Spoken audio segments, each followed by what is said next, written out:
Économiser n'est pas qu'un réflexe financier, c'est une discipline de vie. Si tu veux bâtir ton avenir, réaliser tes rêves, investir dans ta destinée, tu dois savoir garder ton argent avec sagesse. Mais beaucoup de personnes tombent dans des pièges invisibles qui ruinent tous leurs efforts. Voici les 4 erreurs les plus courantes et comment les éviter avec intelligence et foi. 1. Vivre sans budget. Là où il n'y a pas de vision, le peuple périt. Le Proverbe 29 verset 18. Quand tu ne sais pas où ton argent va, il finit toujours par s'évaporer. Vivre sans budget, c'est avancer les yeux fermés. Un budget, ce n'est pas une prison, c'est ta carte routière. C'est ce qui te permet de savoir ce que tu gagnes exactement.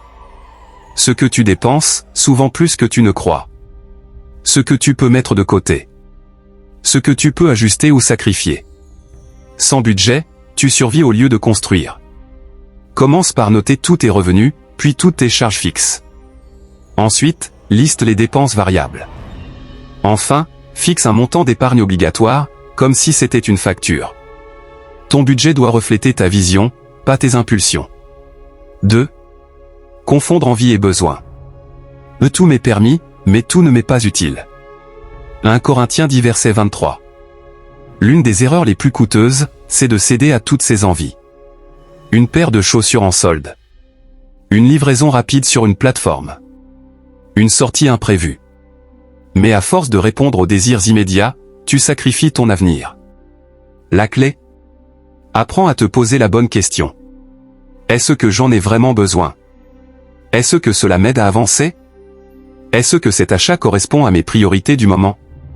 Ce n'est pas mauvais de se faire plaisir, mais chaque plaisir a un coût. Tu dois apprendre à dominer tes envies passagères pour faire place à tes objectifs durables. L'autodiscipline d'aujourd'hui, c'est la liberté financière de demain. 3. Repousser l'épargne à plus tard. Celui qui observe le vent ne sèmera point, et celui qui regarde les nuages ne moissonnera point. L'Ecclésiaste 11 verset 4. La plupart des gens disent: je vais commencer à épargner, quand j'aurai plus. Mais ce plus ne vient jamais, parce que la mauvaise gestion ne dépend pas du montant, mais de l'état d'esprit. L'épargne, ce n'est pas une affaire de richesse. C'est une habitude. Même avec peu, tu peux économiser.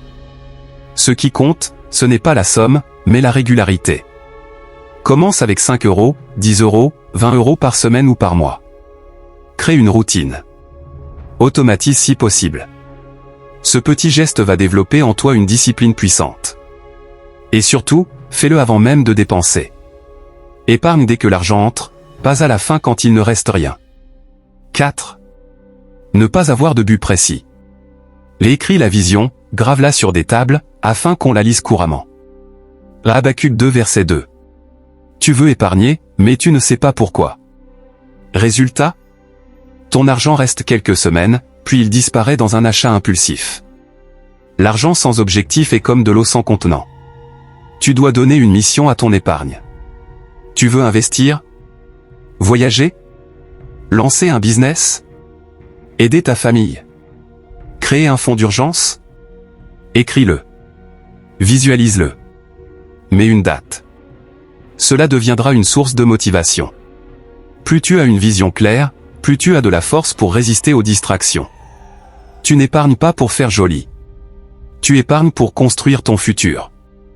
Et quand Dieu est au centre de cette vision, il t'accordera la sagesse pour multiplier et gérer avec excellence. Alors, tu vois, épargner n'est pas réservé aux riches. C'est pour tous ceux qui ont des rêves, de la discipline, et la foi. Alors souviens-toi de ces 4 erreurs. Ne pas faire de budget. Céder à toutes les envies. Remettre l'épargne à plus tard. Épargner sans objectif. Corrige-les dès aujourd'hui. Et place Dieu au cœur de tes finances. Car lorsque tu es fidèle avec peu, il t'en confiera beaucoup. Commence petit. Sois constant. Reste aligné avec ta vision. Et avance avec foi. Abonnez-vous en activant la cloche de notification pour apprendre plus et bénéficier de votre argent. Merci.